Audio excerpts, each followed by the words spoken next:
What's up, everyone? Another little video here looking at filtering and advanced filtering for your data in a board. All right, let's do it.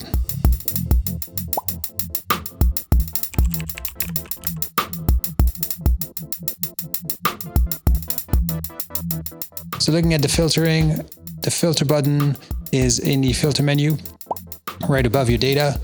If you click on filter in the middle, you will get your quick filters showing, but in the bottom left, you have switched to advanced filter. And this is where you can set up the conditions.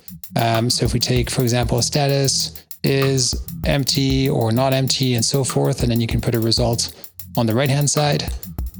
Additionally, though, you can also just click the little disclosure triangle to the right, and that will automatically open your advanced filters. Once you've done all that, you can choose an option to done, and then you can save it to view, and now you're filtering with only the status that is done. That's it. Thanks for watching. See you in the next one.